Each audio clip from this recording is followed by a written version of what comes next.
Good evening, ladies and gentlemen.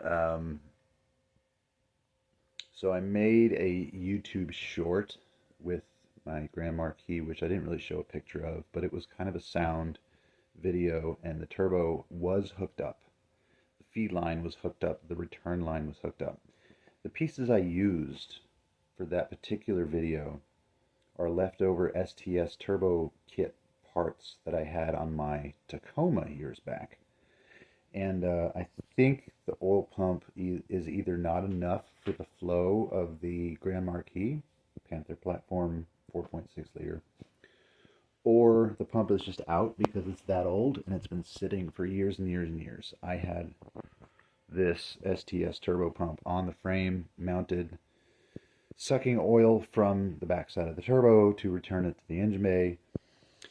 And a couple days later, there's like a big oily mess all over the place. There are some fantastic videos on this whole concept. So, in an effort to try and educate you to a degree, number one, your pump needs to flow as much as your turbo is draining out. The turbo I have has a restrictor built into it. It also has, what it is. This is a check valve. I've taken it apart, I've cleaned it, I want to make sure it wasn't hung up. And then that's the feed line. So this is an AN fitting. I have a 4 AN line. That's just the line that came with the kit, so I made an adapter. I got a T, and I removed my oil pressure sensor, and I screwed in a T fitting, and I put the pressure sensor back in, and I put the 4AN to feed the turbo on the other side. So it is a legit video. Turbo did spool. It was not complete. It was just as is the exhaust stream. There was a air filter on the inlet, nothing on the outlet, no intercooler, no cold side, nothing. But it was a teaser because this is what I'm doing. This is why I haven't posted in a while. I wanted to complete the whole thing and then guide you through how I made it. But there's been hangups and there's been education via other YouTubers and stuff. So, number one, we upgraded the fuel pump to a 3.2 gallon per minute fuel pump per many YouTubers' recommendation. Sorry, slight interruption. My son is back. He is in his Buc-ee's outfit. And anyway, so we have the check valve on the inlet, which even after you shut off your engine, you're going to have some oil pressure, and that's when that check valve closes. So all that oil, because if your oil is higher, oil feed is higher than the outlet, even on that line, it will continue to drain itself empty like a garden hose going down your inclined driveway. And it will empty itself into the turbo. And if you don't have a scavenge tank to fill, then it has no place to go, so it goes out the seals. I have been since educated that turbos don't have seals, because if they did, they'd burn up because the turbos spin too fast. That's a different argument or whatever for a different time. This is a journal bearing turbo, so the oil just kind of flows freely through it. And so the upgrade per the everyone else on YouTube recommendation is the Amazon. Can be found on Amazon or Walmart or whoever you want to buy from. Is trying to do this one-handed.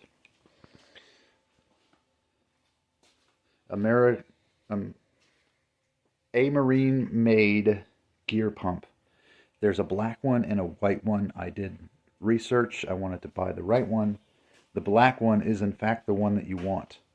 This is a gear pump. It's not the other one's a different style or a different type of pump.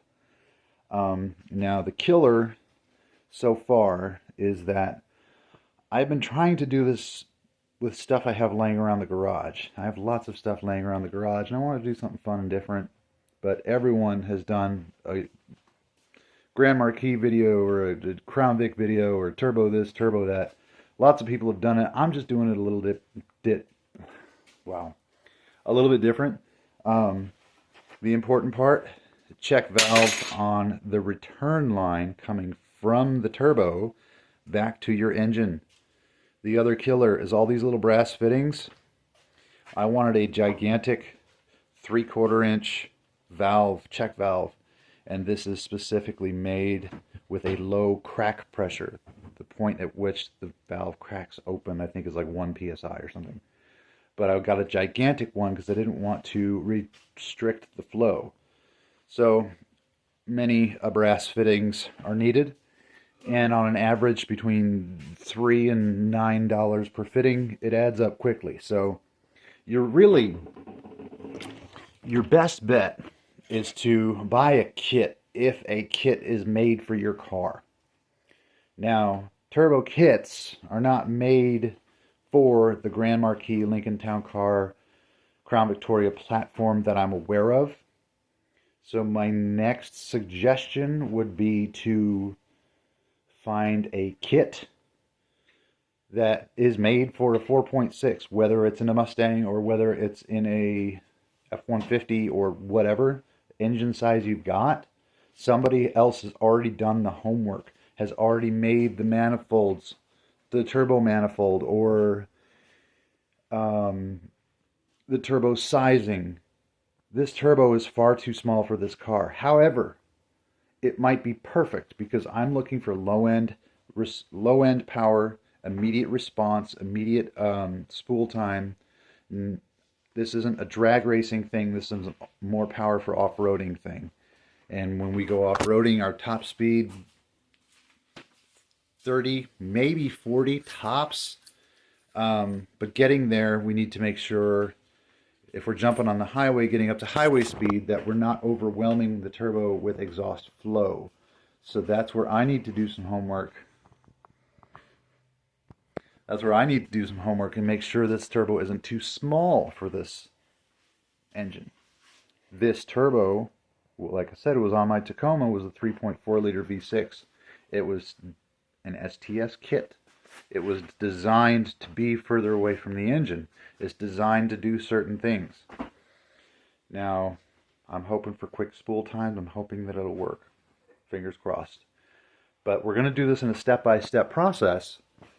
First, we're going to get it all bolted up so I can start and run and move the car around in the driveway without making a mess. Then, we're going to drive it around with a wideband hooked up without any boost or anything, naturally aspirated, just blowing through the turbo. And we're going to see where our air-fuel ratios lie. The single most important modification you can do to any modified engine is a wideband air-fuel ratio. This will tell you if your engine is running lean, if it's running rich. If you're running lean, that's bad. If it's too rich, that's bad. You want to be in a certain area depending on what kind of performance you want. So first we're going to do some dry runs, no boost, just wide open throttle to see what our air-fuel ratios are. Then we will hook up the boost lines, and we will add a little bit of boost at a time. We'll probably start off at 4 psi and keep pushing it until it starts to lean out at wide open throttle on the high end. Once we do that, if we have to, because I'm only planning on like 8 psi, if we have to, I'll get the bigger injectors installed. And if that leans out, then I'll install my bigger fuel pump. And if that leans out, I'm not really sure. But one step at a time. Like I said, we're going to start low boost, factory fuel system, then one upgrade at a time. I've been in the situation where I spent thousands of dollars on a bunch of mods, and I chased a check engine light for like 2 years trying to figure out what the problem was. And I don't remember with that particular vehicle and that particular problem, but it was a very, very simple thing that I'd completely overlooked because I was so focused on what's the problem, you know. So we're doing this one step at a time. Number 1, dry run. Wide open throttle with the wideband. Number 2, low boost, wide open throttle. Then we add boost until it leans out. If it leans out, we go bigger injectors. If it's still lean or it leans out again, we're going to get the bigger fuel pump.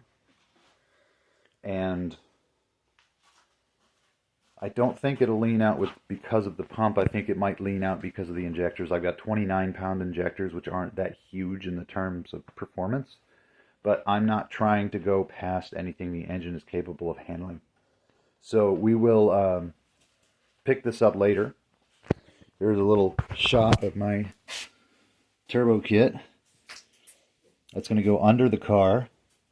And this is going to actually, from the factory on the Tacoma, it's mounted like this. But since this is too much height between the bottom of that pipe and the top of the turbo, I'm going to turn it sideways.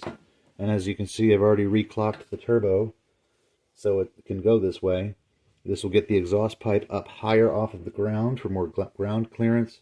And this makes this whole profile about 2 inches, 2.5 inches lower. So with any luck, the intercooler pipe, charge pipe, will go over the shape of the bottom of the car and then back straight up the frame rail towards the front. I've gone on long enough. Keep an eye. We're going to do updates, and when it's done, I will do a complete and detailed overview and go from there. So consider subscribing if you're interested in turbo stuff, Grand Marquis stuff, Crown Vic stuff, Lincoln Town Car stuff, turbo stuff, whatever. Tacoma SRT5. Have a good night, everyone.